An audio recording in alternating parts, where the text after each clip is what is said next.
Now, there is certainly a lot to celebrate. And first, let me congratulate Atai Life Sciences on the Nasdaq listing and certainly successful offering where you managed to raise $225 million last night. This is certainly a significant milestone, and I think deserves a big round of applause.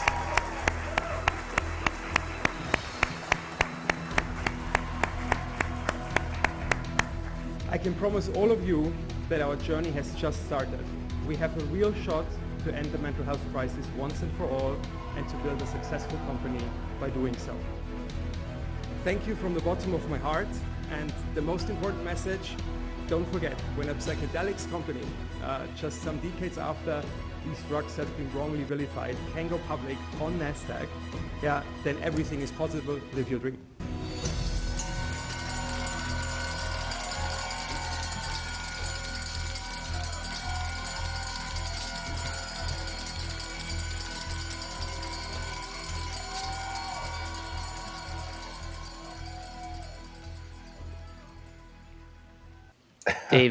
Dave, that's your secret dream, isn't it? Ringing the bell on the Nasdaq exchange, right? It's true. Hey, look, if Atai can go public in bringing these improperly criminalized compounds to solve the mental health crisis, then one day I too shall ring that bell. For whom the bell tolls. Yeah. I'm having flashbacks to the Rage Against the Machine music video where they shut down Wall Street briefly with Sleep Now in the Fire or Testify. Anyway. Anyway, welcome to Plus 3. This is our second take. We just actually talked for about 45 minutes, and I realized I wasn't recording. Oh, I am. Okay, I didn't want to scare myself. We are recording now. Perfect. I'm double checking everything. Beautiful. Welcome everybody to the podcast. Today we are joined by our newest team member, Sarvesh Ramprakash. So awesome for you to be here.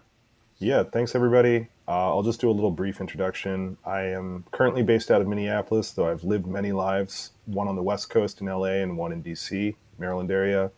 I'm a Minneapolis raver and DJ, and that is an entirely loaded problem in and of itself in the city of Minneapolis. But I'm very happy to be here because I think my interests intersect with psychedelic culture much more than people think they do. Also joined by senior writer Russell Hausfeld. Hello. And our beloved managing editor, David Nickles. Hey, great to be here. So today we are going to be talking about the Atai Life Sciences IPO, getting into some issues surrounding that, some of our previous reporting last year on Atai. Later on in the podcast, we're going to be talking a little bit about that. We had published a piece called Christian Angermeyer's Atai Life Sciences is positioned to take the psychedelic throne from MAPS. And after decades of psychedelic nonprofits paving regulatory pathways and priming wealthy investors, for-profits are moving in to reap the rewards. So we're going to get into some of those issues and whatnot. The recording that we didn't make it, we were talking about Sarvesh. When you reached out to us, did you send the Norman Spinrad article, or was that afterwards? It was a tweet. It was a tweet. It was right out the gate. I just saw something that David had posted about corporadelics, and it's a very good story. I mean, I won't spoil any of the ending or anything like that, but Norman Spinrad wrote this as part of a short story collection in 1971, right at the tail end of hippie movement and beginnings of when the bad drugs, not the good drugs, kind of infected that scene. And it's a psychedelic and corporadelic dystopia where psychedelics have been mainstreamed in all facets of society, and the good, the bad, and the ugly that tends to manifest when you have that degree of involvement of psychedelics completely normalized, in society. Yeah, I don't even remember what I was tweeting about at the time, but when I saw your reply and I saw the link to, I think it was like a Google Drive shared version, and I was like, oh, what's this? And I read like the first paragraph and it was like, holy shit, what is this? And just like, devoured the whole thing. Really can't recommend it enough to folks. And it's just amazing that like to see some of the vignettes that he sketched out 50 years ago, like really jaw-droppingly on point. It looks like he's still alive. I'd be curious what he thinks about all that's going on right now. Now we're getting into interesting territory. I'd love to contact someone about their past work and see how society has changed. Yeah, I mean, one of our first episode was called Psychedelics Incorporated when we were talking about Compass coming into the space, but he actually has Psychedelics Inc. as a company. This is 50 years ago, so it was just cool. I haven't read the whole thing yet. I'm looking forward to reading all of it. We can put a link to it in the show notes, maybe. Yeah, absolutely. Definitely. Going to do that. Cool. Go ahead. So basically, going to get into a little bit about Atai. They just IPO'd. Atai is a German psychedelic-focused biotech company. They like to describe themselves as a decentralized platform. They were founded in 2018. Last Friday, depending when you listen to it, June 18th, they appeared on the Nasdaq exchange. They raised about $250 million. Their current market cap as of today, which is June 24th, is about $2.7 billion. And they are the third psychedelic company to go public in the U.S. on the Nasdaq. The other two were MindMed and Compass Pathways. There's also a lot of other, I don't know, a couple dozen companies or so on the Canadian Neo exchange. But on the Nasdaq, it's only 3 now. There's likely going to be some others pretty soon. And it's worth noting that the Nasdaq is sort of like the major leagues, compared to those exchanges up in Canada. Right. These companies are on the Nasdaq are not. Actually, MindMed did. MindMed did do an RTO through an energy company or something like that, right? Yeah, through a gold mining company. Yeah, and then they uplisted. So there are a lot of like press releases about smaller companies claiming that they're going to uplist and try. Yeah. So, anyways, Atai was originally they were created as a way to invest into Compass Pathways. They currently are 20 some percent shareholder in Compass as a company. So Atai owns a little less than a quarter of Compass Pathways right now. I think that is valued at something like $300 and some million about. I think Compass's valuation is 1 point something billion.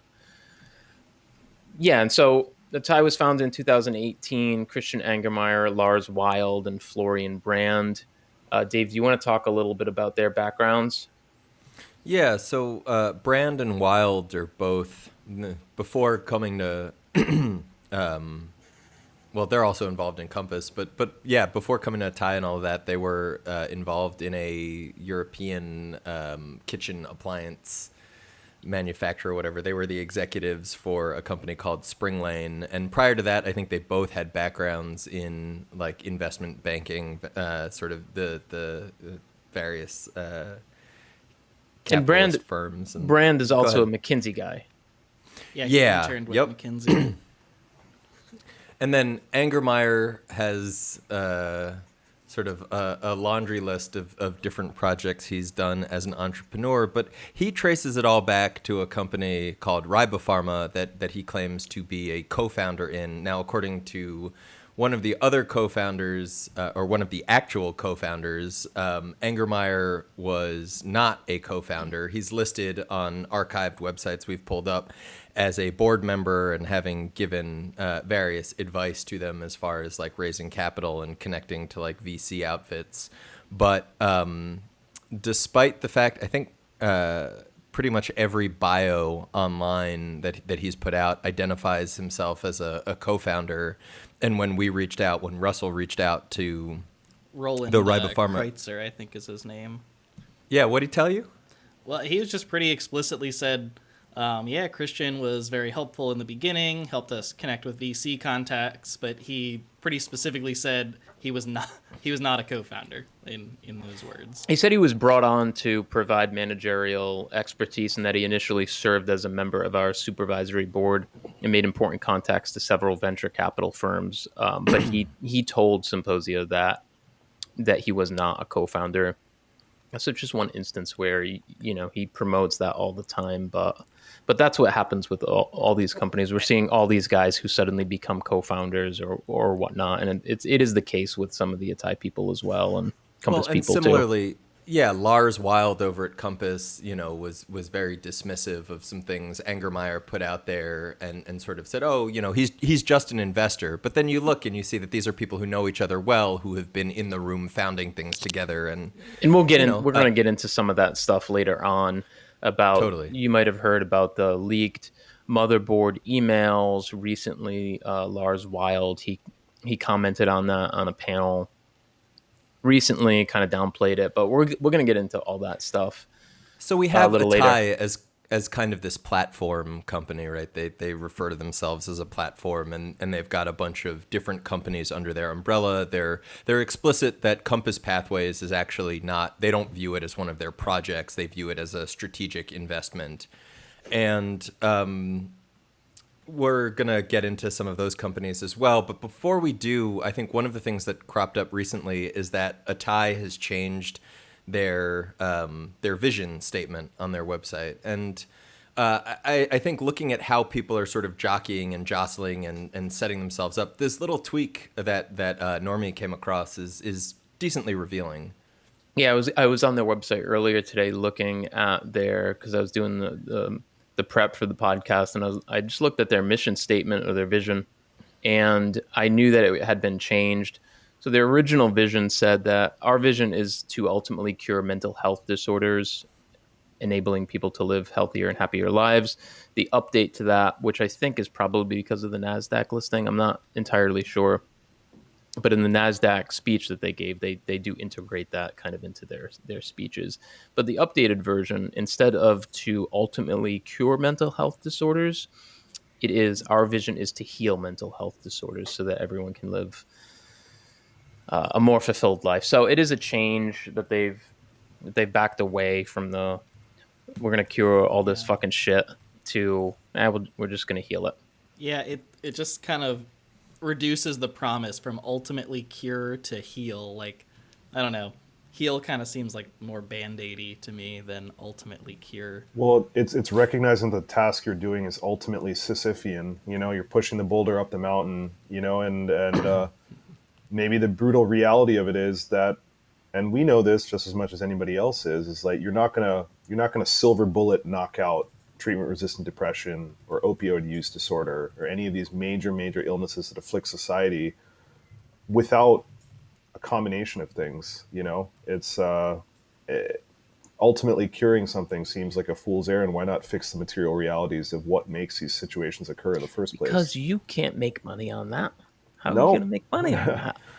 You're going to profit and make 50x off that shit. You can't dismantle capitalism and make profit.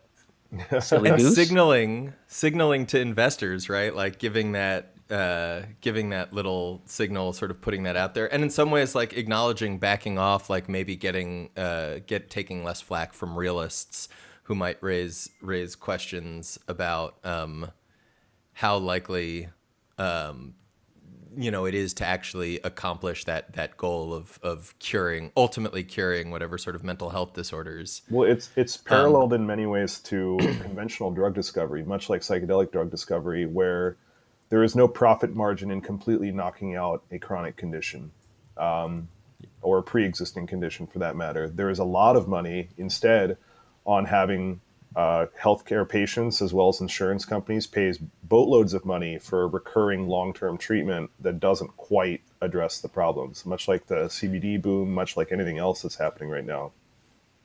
Yeah, and as we've talked before too, like looking at sort of multidisciplinary therapies, whether it was with opiates or the initial round of SSRIs, what an insurance company is willing to pay out for and actually cover. We see the realities that they're usually willing to pay for pills, but not necessarily pay for, an hour and a half on a therapist's couch, which actually comes into some of the Atai companies. So maybe, Norma, you want to give us a quick rundown of... Yes, and to your last point, though, Dave, if you want to learn more about what Dave just said about insurance companies and pain management and whatnot, read Sam Canone's book, Dreamland, because it's Oh my God, fantastic. yes. And it's a required read if you're interested in sort of how the opioid, whatever you want to call it, the opioid epidemic crisis, overdose crisis, whatever, how that unfolded.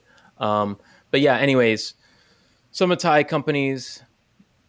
Before I go through this list, this is going to be very brief. However, if you want to learn more about this, the last episode of the Business Trip podcast, it's episode 9, called Analyzing the Atai Life Sciences IPO.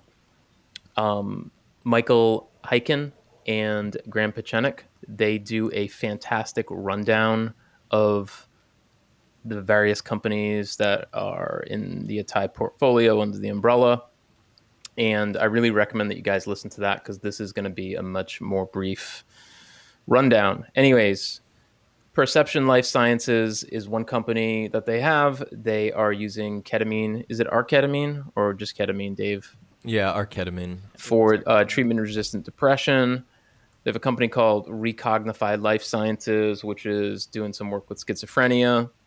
They have Demorex, which is doing ibogaine for opioid use disorder. Do you guys know if they're using 18MC? I wouldn't think so, because MindMed has that. MindMed is doing that, but also Demorex. I believe there's overlap. It's a Deborah Mash company that has patents on 18MC, and they actually talk a little bit about that overlap on the Business Trip episode. They do, yeah. So they also have a company called GABA, which is using deuterated etifoxine. I think I'm saying that right, for generalized anxiety disorder. If you guys want to learn more about what deuterated means, Google it or listen to the Business Trip podcast, because we, in our scrapped version that was not recorded, we did a full rundown, but we're not going to do it here again.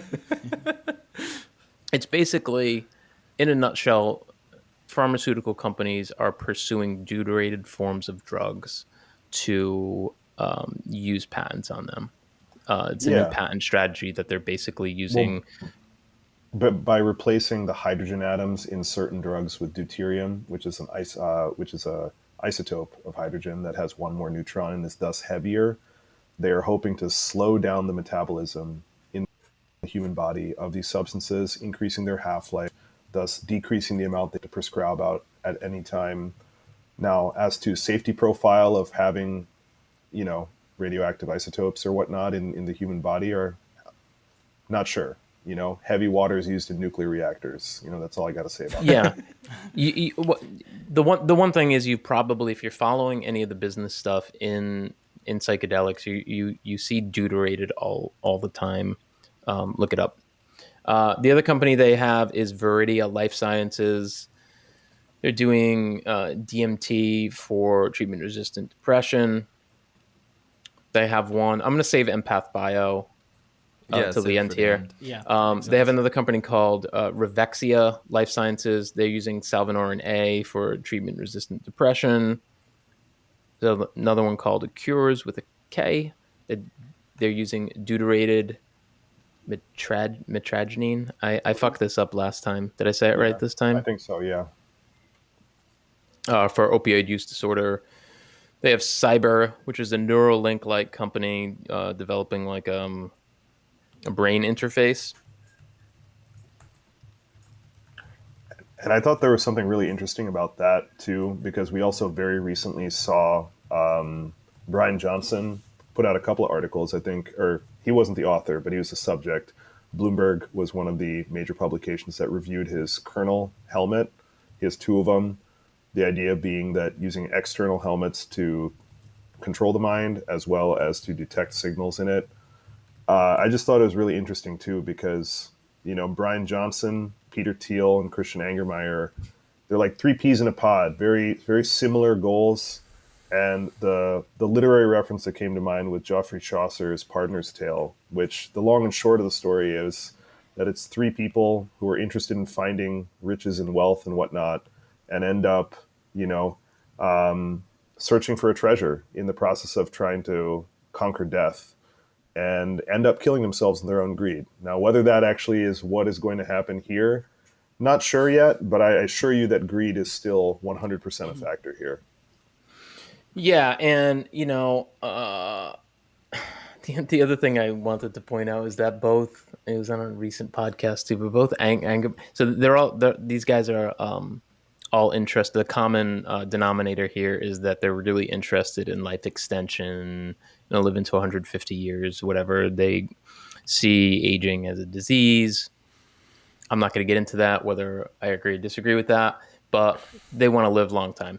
Yeah, I think both Brian Johnson and Angermayer have both recently on podcasts or in articles talked about taking 40 pills a day to extend their life and things like that. Angermayer literally referred to aging as being unnatural, and he said it's clearly unnatural for some reason, like because our DNA stays the same, and because the DNA is the same through your life, that indicates that aging and the sort of breakdown must be unnatural. That's not even correct scientifically, though. The telomeres degrade DNA over time. So Yeah, Christian Anger. I mean, this is also the guy who is advocating hydroxychloroquine and azithromycin for COVID, and saying how everybody should be taking this because it would, save them from the pandemic. Hell yeah, Never let's mind the take a fact- Z-Pack for a viral disease. I mean, good Lord, man. Anyway, so there's two left. We have Inaplexis, Yeah. which is it's AI drug discovery using blockchain. Pretty much it seems like chasing the hype of blockchain. It's backed by Block One, which is a crypto company that Well, they run EOS. They're basically at this point, EOS is a failed.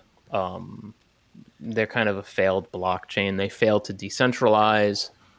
They're sort of being accused as being like the like an oligarchy, a block validator oligarchy. They failed, and recently, and this is sort of relevant because, and we'll get into this in just a second, but the guys that invest in Atai and Compass, particularly Peter Thiel, Novogratz, and Angermayer, they're all previously investment partners in Block One. They back EOS. EOS has basically failed at this point. They just did a major pivot, and they're going to be launching a crypto exchange now. Instead of having a decentralized blockchain, they're going to launch an exchange called Bullish Global, I believe is the name. I think it's a fucking joke.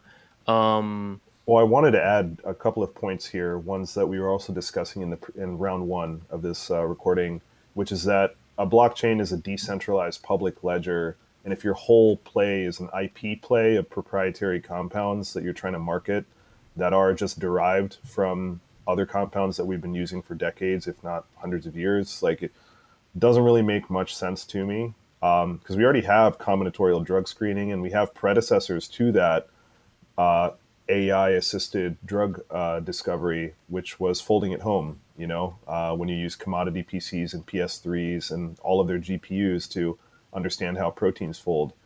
I mean, to me, it suggests, hype, blockchain is hype right now.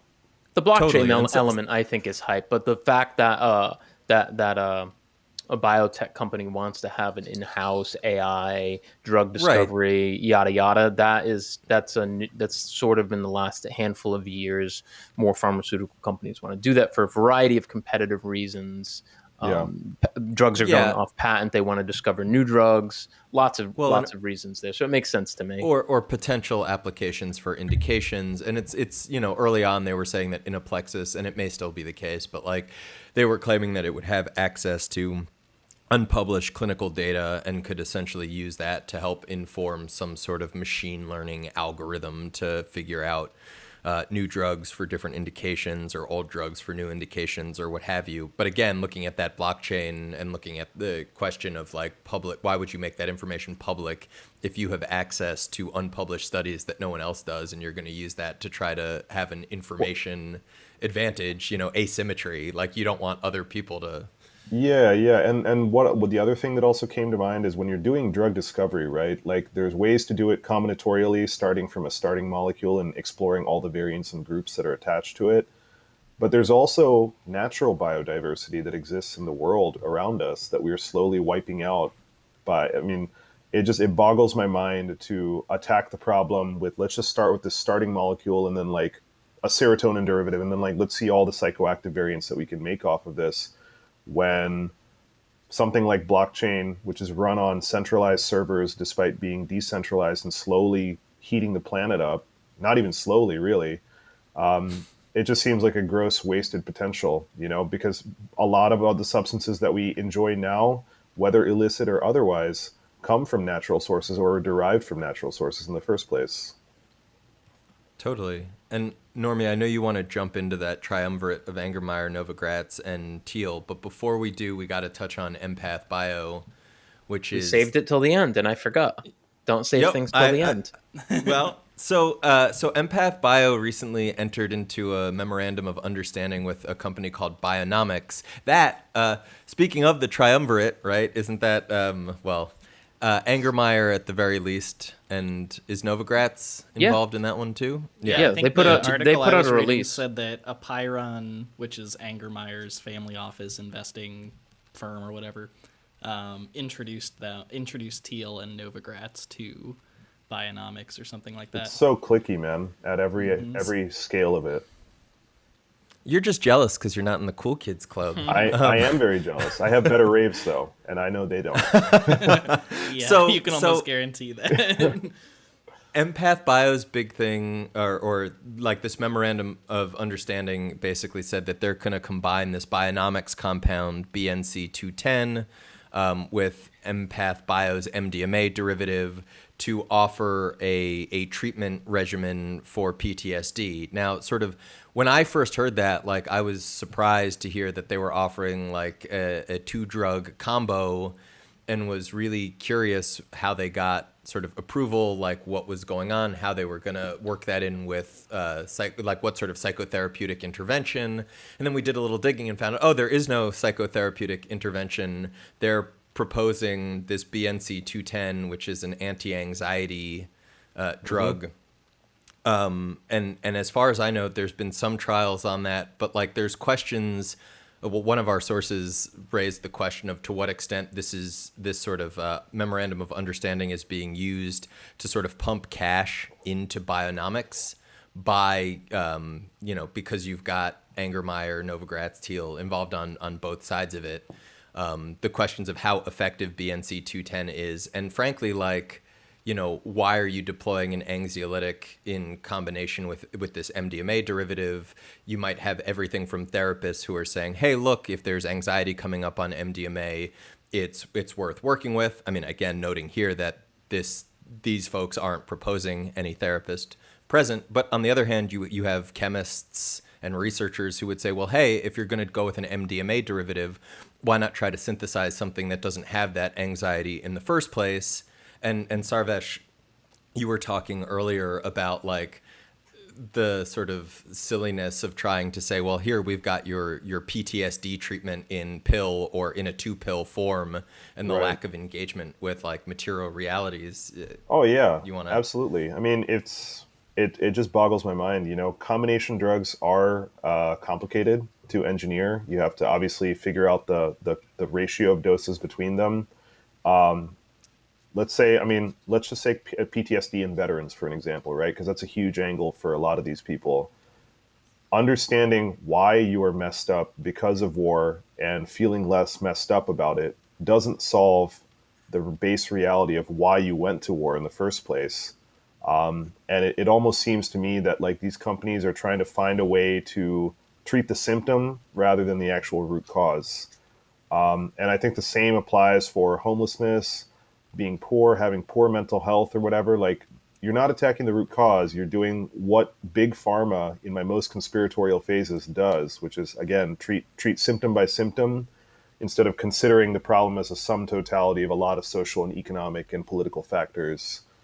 And yeah, it actually pisses me off, the lack of therapeutic component, because how can you not include a therapeutic component when it comes to a drug like MDMA, which in almost all situations off-label that it's been used, there is a component of therapy. I mean, all drugs, psychoactive and not, have a trip sitter associated with them. We know this from, the outside world, set and setting. Like, I don't know. It just seems Well, kind of welcome to the irresponsible. psychedelic renaissance, where you cannot talk about how material conditions affect your mental health. Well, Fuck. that and then also just therapy costs money and it affects your bottom line. Now you have to have people who are credentialed, who actually, and we can talk about a little bit more about that later too. The nature of seeking credentialed versus non-credentialed people to be in the room as you take this psychoactive substance.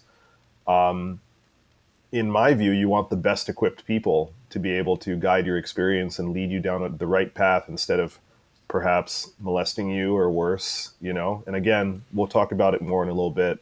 But yeah, it just really boggles my mind that the therapeutic component is just like an afterthought or non-existent when it comes to the drug discovery component. Yeah, like if you're going to market it as a medicinal approach, right? Like as a therapeutic intervention, like, there's also plenty of other contexts in which it can be used, but these companies billing themselves as therapeutic interventions and then either trying to strip out like the human element, whether that's by just making it to a pill or presenting,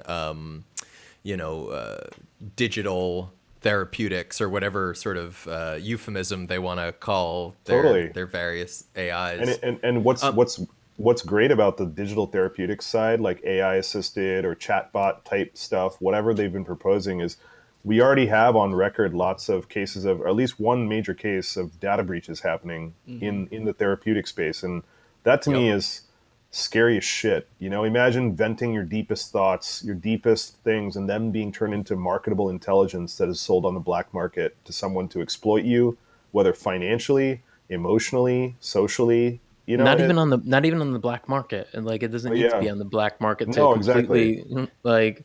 Yeah, the data breaches happen on the black market, but the open sale of that data, third party data. Hey, Robin Carhart Harris is at MyDelica. They talk openly about selling your data to third party. Third parties. Sorry. The thing that I think is interesting about the two takeaways that it's worth keeping Empath Bio on the radar for a couple reasons. One is that they are looking to the MDMA for PTSD market minus the therapy. Which they market as MDMA 2.0, or they've like billed themselves that way, as opposed to MAPS 1.0, which is with a therapeutic component. Right. It was a nice little dig that they got, which Doblin came back with. His response was, well, if MAPS is, what did he say? If MAPS is MDMA 1.0, then Empath Bio is 0.5. Yeah, 0.5. I mean, I'd even say they're like fucking negative 2.0. Crossing the axis altogether and going into left-hand path of what you're supposed to do about these things. The other thing that's interesting to me is that there's still a European MDMA for PTSD market. How are these things going to play out? I don't know yet. I know that MAPS' plans, their strategic plans, are to get into the European market. They also delayed that because lack of funds. Meanwhile, groups like Atai and Compass are throwing around. MAPS is having difficulty right now with raising funds. We're going to get into that later. But yeah, the market for MDMA for PTSD in Europe is open. MAPS has not yet received any protections, according to the best of my knowledge, about getting in there yet. So it's worth kind of just following that. So tell us about this triumvirate of Thiel, Angermayer, so back when Novogratz. back when Compass came out, the 3 seed, I believe that Angermayer was the first seed investor, and then and Dave and I were. I remember back in 2018, Dave and I were like, we were like getting all these documents from websites you've never even heard of, like government websites you've never even heard of, that that have filings, and we were going through all this stuff. This is the kind of when, it was kind of hard to. 3 years ago, there wasn't that many psychedelic headlines, articles, and stuff like that. It's changed so tremendously. But Angermayer was the initial seed investor. He was introduced. The story is that he was introduced to the founders of Compass Pathways, George Goldsmith and Katya. I can never pronounce her last name. I apologize. Yeah. Novogratz introduced Angermayer to them. He invested in them right away. Novogratz and Peter Thiel came on board. Mike Novogratz, he's the CEO of Galaxy. He's a former hedge fund guy. He's the CEO of Galaxy Investment Partners. They're huge into crypto. If you follow anything crypto, you see him all over the place. And he notably in 2020 was making headlines for saying psychedelics are going to be the next bubble. Yep. For investors. That was Novogratz saying that? Yeah. If I remember correctly, no. was positive. Was that sure that wasn't O'Leary? Or Linton? Oh, Jesus Christ. I thought it was Linton. God, there's too many of these chuckle fucks running around. Hold on. I actually think it was Kevin O'Leary. I don't think it was O'Leary. Who's right? But anyway, Google. Tell us more. Mike Novogratz says psychedelics Okay, will be right. the next short-term bubble after cannabis. He was talking about Compass delightful. Pathways. Yeah, so Novogratz, he's also the board chair for the Bail Project. The other guy, I'll talk about that in a second, but the Peter Thiel is one of the founders of PayPal. He's the first, I think, outside investor of Facebook, which he cashed in tremendously. I think he's still on the board at Facebook, actually. He's also the chairman of Palantir. Palantir is the horrific surveillance capital firm that has contracts with law enforcement, CIA funded back in 2003 or whatever after 9/11. They have contracts all over the country. I don't know what their international contracts are, but all over the country with law enforcement, ICE, departments use them to get profiles on people, build out networks. I believe ICE on one of Trump's raids used that in Mississippi, I believe, in that story of when ICE rounded up all of the workers at one of the food processing plants, I think. Palantir was there. And in an interview, the CEO of Palantir, I think his name is Alexander Karp, he recently said that sometimes he just admitted it openly, sometimes, they use their software to kill people. Well, and they're also getting into like healthcare technology. They've had like multi-million-dollar contracts with NIH. They've been doing stuff with some COVID stuff, and then also they had an AI contract with the Pentagon. That was another like multi-million-dollar contract to develop the battlefield AI for the Pentagon. So it's hard to keep up with how fast Palantir moves. I know they IPO'd last year. Peter Thiel is also an investor in Palmer Luckey's company called Darrell. Palmer Luckey was the inventor of Oculus Rift that Facebook bought. He then left Facebook. And Darrell is one of the kind of like the disruptive, quote unquote, disruptive border surveillance defense contractor companies. They use drones, cameras on the border. They're like the whereas Republicans want the build the wall. the wall, build moats, put fucking alligators in it, put burning tar on people who are refugees' heads and shit like that. But the Democrats want it to look better. So Anduril is one of those companies that makes it a little smart. Notably also a Lord of the Rings reference, smart border Peter Thiel likes to invest in. Yeah, it is another one. Yeah, but it's like smart border technology. So anyways, one thing that just stood out to me is like Peter Thiel he's so into like the law enforcement contracts, locking people up, using Palantir for drug users, people who are fleeing horrible conditions in Latin America, locking them up with ICE and whatnot. And here you have Mike Novogratz, who's one of his big investment partners in the Bail Project, which I think the Bail Project is providing bail for people who have been who are waiting trial or waiting whatever.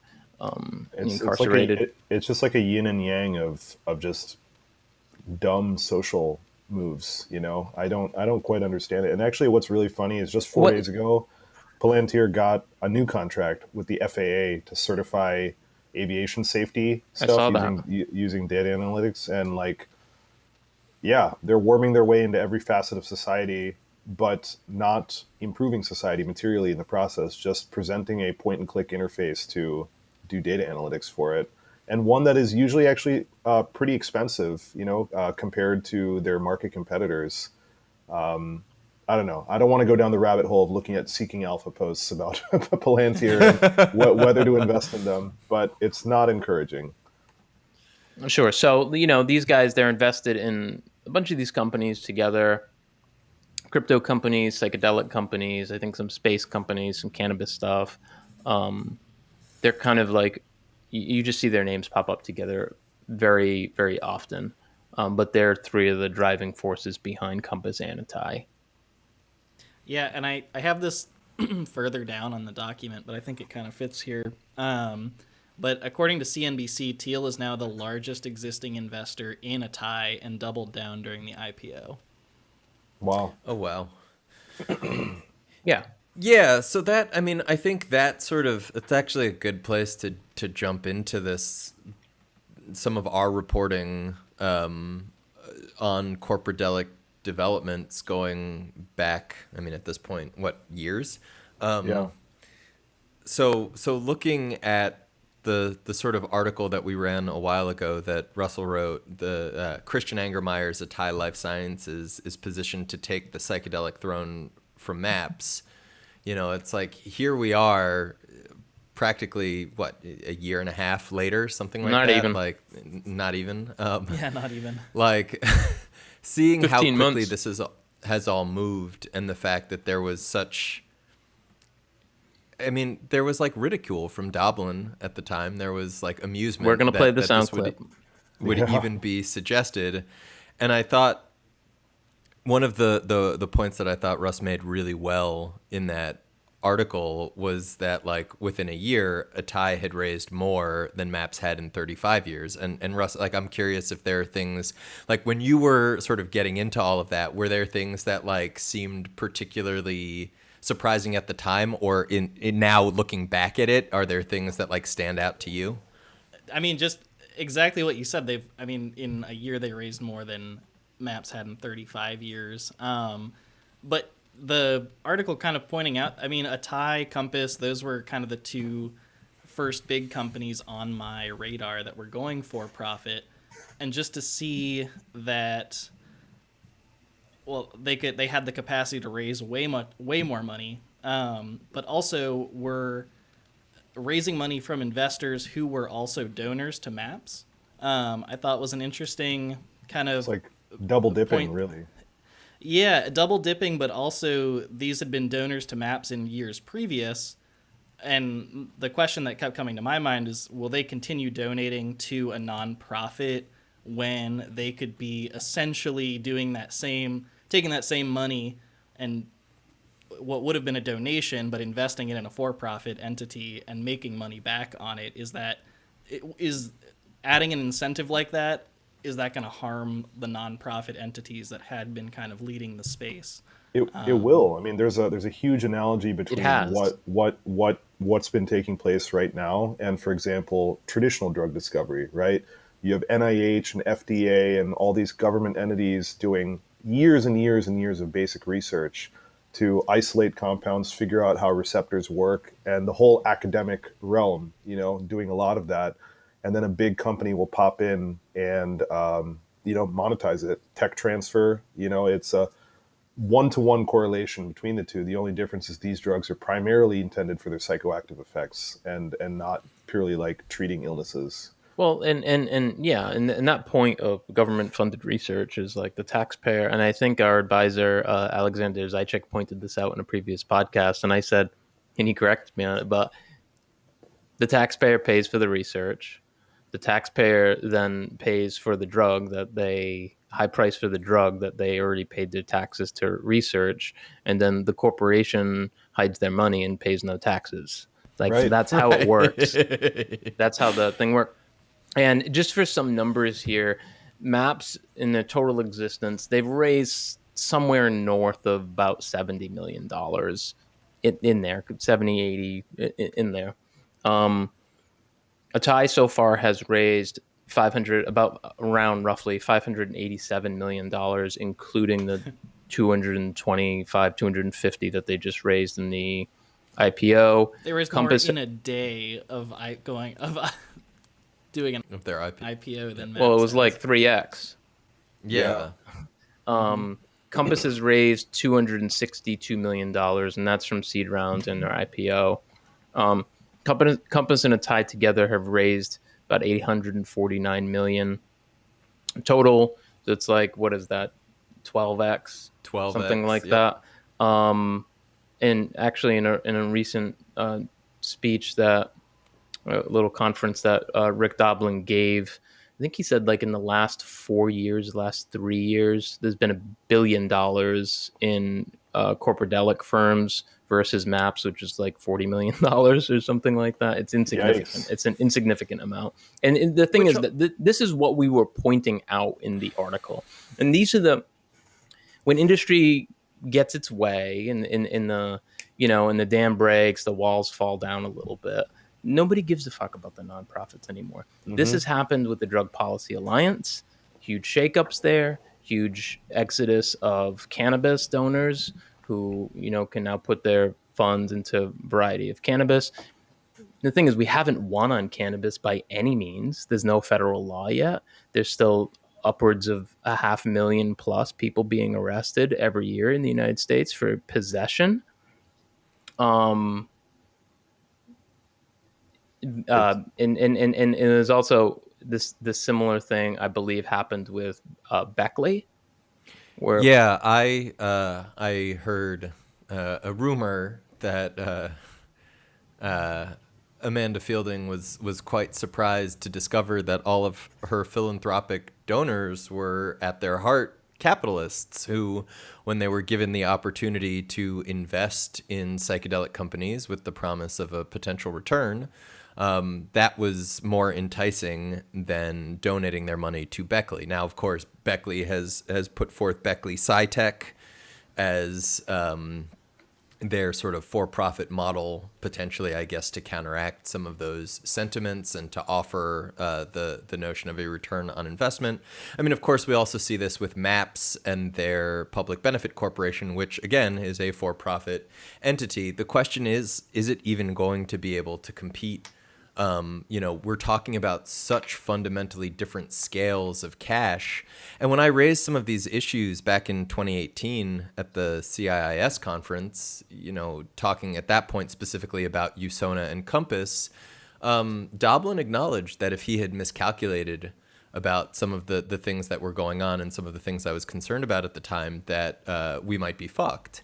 And I think when we look at the terrain and we see just how much money these millionaires, billionaires, and their sort of friends have been able to bring to bear on this nascent industry so quickly, the notion that we are anything other than fucked, at least in the sort of who will control the sort of corporate face of psychedelics, the notion that, and again, to shy away from the nonprofit for-profit dichotomy and to go back to that cooperative notion, like the notion that cooperative companies, whether they are for-profit, nonprofit, what have you, are going to be able to compete with Peter, you shouldn't compete, you should try to have a monopoly Thiel. I just don't see it happening. And when we were these are the points that we were raising in that article, and we were signaling, in a sense, sort of the collapse in incentives in capital moving towards nonprofits versus if there's an opportunity there for for-profits, capital's gonna move there. And Doblin, he dunked us, and we're gonna play the sound clip in a minute. He laughed at us. He did a presentation, I think, that was at the microdose virtual psychedelic conference. And I'm going to play that clip in a minute. The thing that I wanted to point out, though, was back at a presentation in Boston, a Zoom call in Boston this March, Doblin basically said, like, MAPS is in a strange position right now as far as funding, where they have several options on the table. And what he presented was that one option is they still want to try to get as much out of philanthropists as they can, right? That's going to be extremely difficult to do. I mean, in their capstone where they had a lot of donors, they raised 10 million. This is peanuts. Yeah. This isn't a lot of money. So that's one option. They can continue to do the philanthropic model, donor model. Part of that model, MAPS has implemented a monthly donor, small donor. You can, I think that's live now, where you can basically do a recurring donation. They want to grow their donor base, their grassroots donor base a lot. That's one option. The second option that he said is going after loans. The third option was going after, they've so far resisted having investors in the public benefit corporation, but I feel that that's going to be pretty inevitable, that they're going to have to accept outside investors, and they're also going to, one of the options that he raised there was that the PBC does an IPO. I don't know how they compete without doing that. It was really funny because he said he sort of acknowledged the exploitation inherent in the MAPS model, because he said IPO changes everything that we've been doing. We have so much volunteer labor. If a group of people are making money, then why should people volunteer? So, there's issues with the model no matter how you slice it. The overarching point that I'm making here is that we raised these issues several years ago and we were laughed at. And now I'm watching speeches that he's giving where he's acknowledging all of these things. Do you have the clip for that? Yeah, why don't you play the tape of the initial? Did you want to get into any of these points here, Russ? And I'm going to cue that up. The one I noticed, I could have mentioned when Dave asked if there was anything that stuck out to me. Something that I found interesting when I went to the Green Market Summit on Psychedelic Investing was that, like, the VCs and executives at these companies were quick to point out that MAPS has contributed a lot to what's the word I'm looking for? Like, making it a less scary idea for people to put money behind psychedelics. Sure. If you look at MAPS funding from 2009 to 2019, I don't have the exact numbers on hand, but I think it went from like 1.9 million to, at their highest, they raised 19 million in a year. So they kind of carved out this pool of capital that was interested in putting and showed the public that there was an interest in putting money behind psychedelics. And the executives in the psychedelic sphere are pretty hip to that, and were kind of encouraged to maybe start for-profit entities, seeing that there was money that was interested in being put into the space. So I'm going to go ahead and play this clip. I'm going to play this clip and dissect it a little bit. But this is a sound clip from Rick Doblin's 2020 Virtual Psychedelic Conference. It was the keynote. Now, this was a funny thing at Symposia. Christian Angermeyer's Atai Life Sciences position to take the psychedelic throne from MAPS. So there was a point a while ago where Christian was wondering if we would be interested in Atai investing in bringing MDMA to Europe and investing in what we're doing in the U.S. And I told Christian, no, I'm not interested in that at all. We're only looking for donations. And he said, why? And I said, well, first off, where were you the first 31 years that when we really needed money? Nobody was offering to invest anything. And then the other thing I said is that for the whole time, the first 31 years, this did not make economic sense. No investors would do it. There was too much social opposition, too much regulatory problems. And so if we do make money from MDMA, I want it to go to other things that MAPS would be doing that may not be ready for investors. And so Christian said, well, what's something like that? So I just want to point out here that he reads the headline and reacts to the headline, and he doesn't engage in any of the points that we're making, and he immediately starts promoting the MAPS Israel-Palestine study and promoting how Angermayer is a donor to that. None of the points that we just spent the last however many minutes talking about were addressed. It was just poo-pooed and not acknowledged. And, I'm not going to get into the project that he's talking about, but if you want to read an article that Symposia published on the Israeli-Palestine project that MAPS is doing with ayahuasca, it's called a response to early reflections on interviews with Palestinians and Israelis drinking ayahuasca together. And also the paper on this MAPS study, it just came out in Frontiers, and that's called Relational Processes in Ayahuasca Groups of Palestinians and Israels. I'm not going to get into any of that, but if you want to check that out, it's there. Yeah. You want to bring us back to the clip? I mean, Let's bring us back to the clip. And I said, well, the most idealistic project that we have, the most difficult to monetize, next slide, please, is this project that we have with Psychedelic Reconciliation. And it turns out that there's groups of Israelis and Palestinians that are using ayahuasca together and using MDMA together underground, and but it's happening. And so we are doing a study like this in association with Robin Card-Harris and Lior Roseman. So it's MAPS, Imperial College University of Haifa. And so I told Christian, this is this project. And I said, it's a 3-year project. We've got the funding for the first year. The second year, the third year, we don't have funding. But this is the kind of reason why we don't want to take investors. Investors are not going to pay for this. We want to make money from MDMA and use it for something like this. And Christian just didn't hesitate for very long at all. And he said, well, how much does that going to cost? And I said, well, it's 100,000 pounds in year 2 and year 3. And so Christian said, all right, I'll donate that. But he wanted to be the only donor to make it his project. Next slide, please. And so this is just one of the statements from one of the interviews that was from one of the ayahuasca sessions. Quote, there were moments of love and open-heartedness that we were all together. There is no you are Jewish, Arab, Muslim, Christian. Everything was stripped. All this nonsense was out, and only acceptance and love were present. So when Christian said, next slide, please. He said that he would donate the money, and he said, I'm not all about money. I'm about peace too.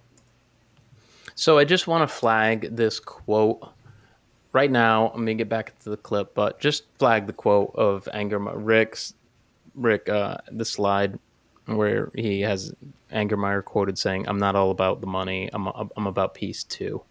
Yeah, it's also, before you go back to it, it's also worth highlighting that still in this supposed response to the funny Symposia piece about Atai stealing the throne, there's been no addressing of any of the points or the issues that were raised regarding Atai's ascendancy in comparison to MAPS.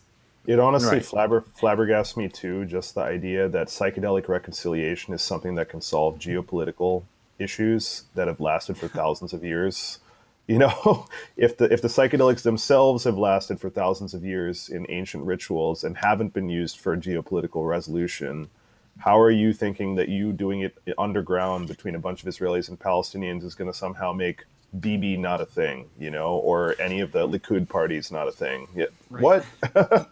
yeah, and having asked Doblin and folks like Ben Sessa and the other people who sort of champion some of these rather anemic socio-political analyses, like what evidence they have for those positions or what sort of theoretical or conceptual frameworks they're using, I can tell you they don't have any. Like they get frustrated, they get annoyed, they go to their talking points, but by and large, like they don't have coherent responses because these aren't thought out, well-considered positions. These are ultimately like propaganda points that people seem happy to cheerlead. Also, not about money. I'm about peace too. he put what, 250,000 behind that, and then made like he could probably have funded that like 6 or 12 times over with what he just made from the Compass IPO, and that's not even saying what he just made from 6 the or 12 IPO and made Yeah. 300 Yeah. million. Yeah, well, and then looking too at like 300 his other Oh Jesus, I didn't realize it was that much. yeah, looking at his other investments, which we'll get to in a little bit. Well, yeah, it's an interesting assertion to make. You want to play us out? Do it live. And so, Christian, that was phenomenal. That was the end of an article that that was about Christian, and I told that to the reporters, and that was the final closing point. And so, I think for all of the others of you that are here, that are well, actually, he donated $100,000 a year for 2 years. Here's the funny part: this article actually said that it was a 3-year project, and then Christian contacted me, and he said, "Oh, it's a 3-year project. I'll fund the first year too." And I said, Christian, you forgot. I told you the first year is already funded. But since you're willing to fund it, if you would add that money to year 2 and 3, we'll be able to make What a those hustler. projects a little bit Hustling safer. Angermayer there. And then he said, okay, I'll donate that. So now we have even more money from Christian. That's another 60,000 pounds. And so I just want to encourage the rest of you who are investors to not be all about money, to be about peace, to support the nonprofit efforts, and also in your own for-profit efforts to really think about the larger picture. The earth is on fire. Humanity is facing massive crises. We're thinking about COVID, but global warming is an even bigger crisis. It will kill more people, displace more people. So we really need to all be thinking about the bigger picture. And so that's my last inspirational thing. And He kind of subtly addresses that what we're talking about is an issue by making a pitch. Hey, you can still give us money, by the way. I don't think he engaged with any of our points. I think he was offended that we wrote that, and I think he was just trying to dunk on us a little bit. He likes to do that every once in a while. But look, the issues that we raised as far as capital moving away, philanthropists moving away from psychedelics and moving into for-profit pharmaceutical companies now is a real issue. Like, you don't just, they can pretend it's not there. It's there. They're not pretending it's not there. They're actively taking measures now and considering future strategies to address these facts. So, I'm proud of that reporting that we did, and we're seeing that play out now. Mm-hmm. Yeah, I can only imagine what's going on behind the scenes, among their various like fundraisers and strategists and all of that to try to keep up, try to recoup some of that. Because, looking at, again, whether it's the nonprofit or the MPBC or any of this, like just figuring out the terrain has changed so rapidly. And we know that these issues, I mean, in the course of a year, it's gone from laughing at them to lamenting them in a laundry list of problems shared with people on a group call. It's clearly happening. So the question for them is, what now? Right. So we're going to wrap part 1 here. We're going to do a part 2. Keep in mind Angermeyer's quote, "I'm not all about money, I'm about peace too." We're going to talk more about that. We're going to talk about some of his international business dealings, alliances, some of the other companies' issues in part 2. So you should listen to that too. Thanks for tuning in, y'all. And catch you on the next one.